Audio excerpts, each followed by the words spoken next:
My own conclusions here, just generally speaking, and again, we'll have a chance perhaps to talk a bit more about the Vatican dynamic in a bit. I think the record makes it very clear, a couple of things are very clear about the Pope's role in this question of rescue. The first is that the Vatican, I don't see any evidence that the Vatican provided any sort of significant amount of assistance or direction for a rescue work. Right? There is no evidence, despite people looking for it, of some kind of order that came from on high. So these Catholics that we're talking about, whether they're laypersons, whether they're nuns, whether they're the bishops, they're really largely working of their own initiative. Okay? So there's not, despite the claims that some have made, evidence of a lot of assistance, material and otherwise, to Jewish rescue and relief. And it's also the case that where those rescue efforts were made, where there was some assistance offered, it was usually to help Jewish converts to Catholicism. And that's understandable because, again, they were in a uniquely vulnerable position. And of course, their lives were in danger. So I don't want to suggest that they were any less deserving of aid. But it's very clear that the Vatican made it a priority to think about the lives of those they deemed to be Christians, to be of the fold. So that's one thing I would say. At the same time, the second thing that I would say is you can't sort of cut the Vatican out of the picture altogether either, right? Because the fact is, and this is part of the dilemma here, and as historians, I will say this when I speak to the public, we got to get comfortable kind of with these sort of the nuances of real life, right? I mean, it's this dichotomy, Hitler's Pope, righteous Gentile. It's not the way people actually live in real life, So the fact of the matter is that even though the Vatican pursues a very cautious diplomatic approach in its relationship to the Nazi fascist regimes, right? It's very, very conscious of maintaining diplomatic relations. The fact is that actually works in some ways, because among other things, what it does is it gives Vatican properties in places like Rome, but even across occupied Europe, wherever there are papal representatives, nuncios or ambassadors, right? Where there are Vatican-related territories, those territories can offer space, and they can offer a latitude in which rescue efforts are made. So we know of several of the papal ambassadors, including the future John the 23rd, for example, who use those offices in places like Hungary, for example, and elsewhere, to actually provide passports, travel documents, baptismal certificates, the kinds of things that persecuted Jews needed to survive, needed to try to get out of harm's way. And so it's an irony of a kind, or a paradox of a kind, because there was diplomatic neutrality. The Pope was very, very cautious. He never condemns Hitler by name. This is the big debate about Pius XII. If you watch the CNN episode, it's called Wartime Popes. We discuss at length this dynamic of how the Pope actually responded to Nazism and fascism more generally. And that's a moral failing in some respects, because he doesn't actually name the crime that's being committed, and he doesn't name the perpetrators. But there's also a case to be made that diplomatic caution allowed Vatican-related institutions to actually offer some kind of concrete assistance. So again, it's not an easy question to answer necessarily, but we've got to get kind of comfortable with that nuance, if you will. In a place like Rome, for example, estimates, I think a safe estimate is between 4,000 to 10,000 Jews were saved. And a large percentage of them were saved in religious houses or by religious institutions. Now again, they don't have the Vatican's authorization per se, but they don't really need it.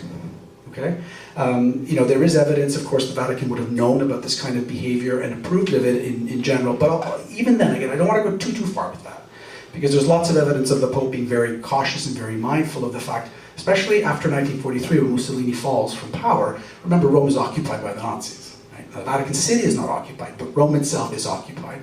And of course, hundreds of Jews are rounded up and deported from Rome, and many of them perish in Auschwitz. That said, a high percentage of the city's Jewish population survives. Italy's Jewish population, 85% of it survives, by and large. And it's not because of religious organizations alone. Again, one has to acknowledge the role of Jews themselves in rescue. But there's no question that those figures are doing some part to the role of religious institutions.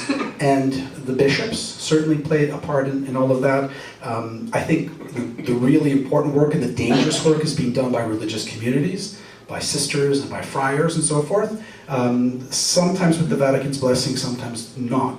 Let me just give you an example, a famous case, Father Maria Benedetto, because he worked in Italy and in France, his name changes depending on what time of the war we're talking about. He came to be known as Le Père des Juifs, or the ambassador of the Jews. It's estimated that he saved upwards of 4,000 Jews. And it's important to understand, Father Benoit is an interesting example. He's a Capuchin Franciscan friar, so he's a member of the church, right? He's a member of the institutional church. He does meet with Pius XII, and we have a record of that meeting. And he does receive from the Pope verbal assurances of support, a kind of verbal blessing, if you will. But I describe it as cautious. Right? The Pope, I think, offers very cautious support. But what does Father Benoit do? Well, Father Benoit does the hard work, the dangerous work of providing, again, baptismal certificates that would allow individuals to assume a Christian identity, which then allows them to either stay in shelter and avoid deportation, or allows them to escape. He helps to provide fake passports and other falsified travel documents. In Italy, he works very closely with an organization called Della Sem, which was the main Italian Jewish relief organization. Again, they're providing shelter and assistance. And if you're curious, I can give you a bit more detail, maybe in the Q&A, about the how of rescue. It's fairly sort of simple in some respects, but also very, very dangerous. But you're talking about very basic things, right? Finding shelter, money to help feed people, to get out, documentation to help escape. And again, another notable feature of Father Marie Benoit is that he really respected and preserved and insisted on preserving the Jewish faith and Jewish identity. One rescued couple recalled that Father Benoit told them, "You are Jewish and you must remain Jewish." So again, we see there a certain insistence on aid for its own sake in a way that was respectful of Jewish identity. Let me give you another couple of examples. And then I want to I need to step back and sort of offer some general lessons. Convent rescue. So I'm just kind of giving these sort of general labels. Maybe the most successful form of rescue is what we would maybe call convent rescue. What you have here are religious orders, largely female religious orders in Poland, France, Belgium, Italy, who simply opened up their religious houses, their schools, their orphanages to shelter Jews, many of them children, right? And again, what's interesting about convent rescues, you can sort of surmise that there were several advantages that the convents and orphanages had in rescue work. I mean, for one thing, they had an infrastructure, right? They had buildings, and they had resources. There was food delivered daily, for example, right? So that food could be used not only for Catholic students, but for any Jewish children who were in hiding. There were ways of masking what you were doing, right? In a way that authorities are not necessarily going to detect. And it's really important to understand that I think they enjoyed some kind of cover, some sort of protection, because they also had an established role in their communities, offering social assistance, offering charitable work, running hospitals, and of course running schools and orphanages, right? So they have an infrastructure, they have resources, they have finances.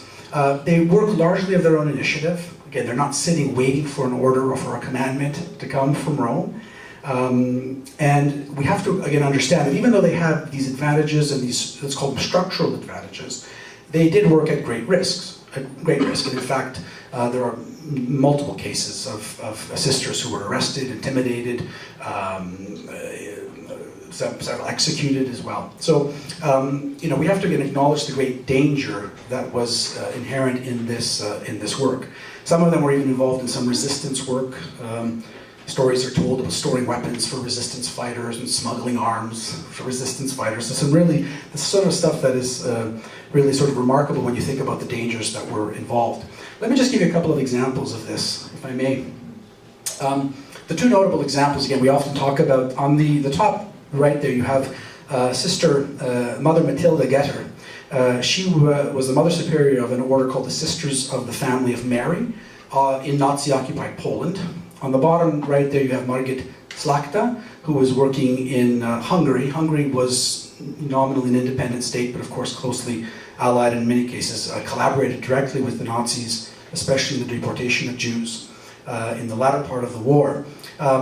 Working separately, right, these are two different distinct examples of two different religious orders we think that they rescued upwards of 3,000 Jews. In the case of Mother Getter, she's working in Warsaw, right? Nazi-occupied Warsaw, just outside of the Warsaw Ghetto, which some of you know was established by the Nazis in November of 1940. It was, of course, notoriously crowded, unsanitary. About a third of the city's population was made to fit in an area that was about maybe 2% of the city's combined territory. And what the convent did with Mother Superior's, at her direction and her approval, was it took in children, Jewish children who would have arrived at their door. And it's important to understand that in most cases what they did was Jewish children were given Christian identities. And it's crucial to understand, Mother Getter did not insist that they actually be baptized. Right? So you're talking about assuming a false identity, as it were, as Christians and maybe even crucially as orphans, even if they weren't orphans. Because if you could establish that they were Christians and that they were orphans, it made it impossible for her then to see that these children were placed in orphanages outside of Warsaw, for example, because of networks and connections that the Mother Getter's superior, the religious order had. And that's how people survived, right? So it's a clandestine activity, it's illegal, it's highly dangerous, and it's important to understand, I mean, again, there were some issues around conversion, there were some sensitivities around the possibility of conversion. We know of some debates that took place, for example, among Jewish communities about whether it was appropriate to put your children in a Catholic institution. I remember the story of one mother who sort of didn't want to do this because she was worried that, she worried about conversion. And that, we were talking there about the spiritual destruction of her child, being as bad perhaps as physical destruction. I mean, it was, you get a sense of just the painful, unbelievable choices that individuals had to make. So again, I don't want to suggest that the question of baptism wasn't a factor. It was not a factor in the work of Mother Getter, and it wasn't a factor in the work of Margit Slakta.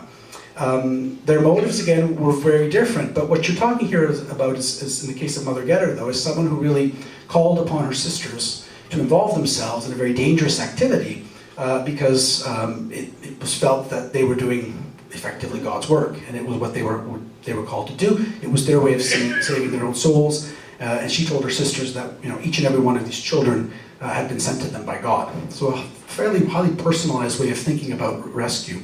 Margit Slakta is an interesting character because she was actually, before she became a sister, she was actually the first woman elected to the Hungarian parliament.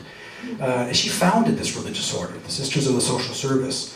So you have here, I guess, someone who has a political background and a political pedigree, and someone who's interested in social activism. And again, the work of the sisters is really, it's an example of how they used their pre-existing networks. They used what it is that they did as their purpose, and they geared it, they oriented it to the work of rescue, right? So because they were already a social presence on the street, because they had networks and connections to soup kitchens and to other social assistance networks, they plugged into those networks to help Jews to survive. So there's this network on the ground, as it were. And again, initially it's sort of very much in the spirit of social assistance, food and clothing, but in time it expands. And it expands to work in finding and hiding Jews in religious houses and in private homes. Again, finding and providing fake baptismal certificates, even furnishing young girls and boys with communion outfits, for example, and rosaries. And the purpose there was not to convert. The purpose there was not for proselytizing purposes. It was cover, right? Especially if authorities, as often happened, discovered hiding places, which of course would have meant certain death for not only the Jews, but Jewish victims, but also their rescuers. Again, Sister Slakta is an interesting case because she's a well-connected person. And as I note here, for example, in 1941, when the Hungarian government got involved in the deportation of about 20,000 Slovakian Jews, she actually wrote to the wife of the Hungarian, the leader of the regime, Horthy. And because she had a stature, because she was known, she could expect a hearing. Now that didn't mean that it worked necessarily, but you're talking about, in the case of Margit Slakta, an interesting case of someone who again has power and has resources and uses that power and that resource of her own initiative in order to to mobilize those resources for assistance. And in her case particularly, she really called her sisters to think about this rescue work as part of their mission. She framed it as part of their calling, as part of their very purpose to exist. What good would all of this social work be if, in a time of great suffering and great danger for persecuted Jewish brothers and sisters, we didn't offer whatever assistance we could? Again, at great danger. I'm not sure how I'm doing for time, but I'm going to, one more story and then we'll start to sort of, the Ulma family. Again, there are hundreds and hundreds of stories that I could have chosen. This is one that always I find very, very gripping. I'm going to call it individual and family rescue, and it was probably the most diffused. You're talking about ordinary individuals and families who would have perhaps helped Jewish families to escape or to survive. It might just be one or two individuals who were helped. This is an interesting story of a family of farmers, and you see a picture there of Victoria Ulma with her 6 children. They came from Markowa in southeastern Poland, and their oldest child had just begun elementary school, primary school. So you're dealing with a very, very young family. They happened to witness the execution of the Jews of their own town in 1942, and when they saw that, they agreed to actually provide shelter to a Jewish family and a few other individuals. And so it was, again, a simple, and because they were in the countryside, it wasn't necessarily hiding individuals. Their Jewish rescuer resident guests were invited to assist with farm work and so forth. It wasn't a secret per se. As a result, in time, this work was discovered by the German police, and the Jews who were in hiding were discovered and killed by authorities. The police then executed the entire Ulma family, including Victoria, who was 7 months pregnant at the time. Now, this is interesting to think about the reaction. The other families, other farm families nearby were also hiding Jews. And so in some cases, it scared them so much that rather than call authorities and reveal what they had done, they killed the Jews that they themselves had been hiding. And yet other families didn't. Other families continued to provide shelter and assistance. I use it as an example, and I should add, by the way, that Yad Vashem recognized Yosef and Victoria as righteous among the nations in September of 1995. It's an interesting example of individuals from the same town, the same cultural reference, the same religious tradition, with vastly, vastly different responses. And so we have to sort of make some sense of all of that. And that's what I want to do in just a few more minutes to sort of wrap things up. How can we make sense of what we have, again, just of the few cases that I wanted to discuss. I've just put up here a few points, and again, I don't want to belabor the point too much. I'm really sort of curious to hear your questions and comments. The first thing I would say, in terms of sort of standing back now and offering some general observations, is that there was no such thing as a typical rescuer. There wasn't a profile. It's not like you can make a nice, neat category and say, well, this individual, was likely to be a rescuer and that individual wasn't. I think the story of the Ulmas is a perfect example of how literally the same cultural and social background can produce vastly different results. So there wasn't a profile per se that said this person is a rescuer, that person is not. I think structural factors definitely mattered in terms of being able to offer assistance and being able to do so in a successful way. What I'm talking there about is, again, the convent rescue, the diocesan rescue. I'm really struck by the fact that in both of those cases, you're dealing with institutions that had some infrastructure, had resources, and had some power, right? I mean, Mother Superior, the head of the religious order, the bishop, they have power. It's local power, it's power over their own domain, as it were. It's the power the parish priest might have over his own parish, but that's where their power was exercised. And it's critical to understand they used that power and those resources for rescue work, again, at great peril to their own lives and those around them. And of course, in a place like Italy especially, I think it explains perhaps why the bishops could have played such a role as they did. There's also what some historians have called the gender of rescue.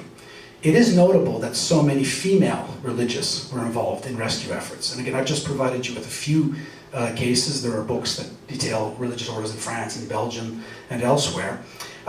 It's interesting, again, both Mother Getter, Sister Slakta, others, I guess you could say they had a certain standing in their communities. Perhaps the fact that they were seen to be involved in work that was already social and educational, right, and charitable, and even in healthcare, right, because that was already their purview, they could use that work as a cover, essentially. And I think it did provide a cover to allow them to do a lot of the work that they did, and thereby escape the control of authorities. Not always, and not forever, but I think it gave them a certain kind of latitude, again, in the work that they did. And then when it comes to the question of survival and numbers and who survived where, timing and geography mattered, of course. So if you were near in the main theater of mass killing, which was Poland, for instance, occupied Poland, the death camps of Poland, the closer you were to that, the more difficult it became to rescue, right? It's understandable that places like Denmark and Italy, which were further removed from the center of what was the Holocaust, it makes sense in a way that rescue work could be more successful in those places. Timing mattered as well, right? So Italy is an interesting case, because even though it's a fascist regime that has its own anti-Jewish laws and persecutes its own Jews, it's a relatively safe place, which is one of the reasons why individuals like Father Marie Benoit thought it was better that Jews be in Italy than in, say, France, which was partly occupied by the Nazis and partly under the control of the Vichy regime, which was essentially a collaborationist regime. So Father Benoit works to get people to Italy, and then Italy falls. Mussolini falls, and Italy is occupied, at least to Rome. And then it becomes a very dangerous place and a very dangerous time for Jews from 43 to 44. So timing mattered, geography mattered. This is a map that I use in my classes from Sir Martin Gilbert that sort of explains, again, you probably can't see all of the numbers there. I just put it up there just to give us a sense of the numbers of survivors and how disparate those numbers were. Again, in places like Italy and Denmark, you had, relative to the population, large numbers of survivors. And then, of course, in places like Poland, which, as I described before, was really sort of the epicenter of the mass killing spree that was the Holocaust, those numbers obviously are reflected in those survivor figures. One last point, and then I really will conclude. The question of why were there so few, right? That's how we started. And Wiesel wants us to remember the good few who made the moral choice. But he also asks, well, why were there so few? It is one of the big questions of Holocaust history. I don't think it has an easy answer. I can offer a few arguments here. For instance, a simple failure of ethics, failure of law, failure of religion. In other words, a Christian civilization simply failed to be sufficiently Christian in its response to the rise of fascism, Nazism, and then to the beginning of mass murder. I mean, it's a controversial and a difficult argument to make, but it's an argument that some might offer. There is some who argue that Christians are actually caught in a kind of moral ambiguity, because their religion had taught for centuries contempt for Jews. It was in their prayers, it was in liturgy, it was in textbooks, right? It was in the fabric of cultures across Europe. It was in the sediment, if you will. And yet the church also taught love, compassion for the other, and so forth. And so some historians have theorized that Catholic Christians were in a kind of a position of moral ambiguity.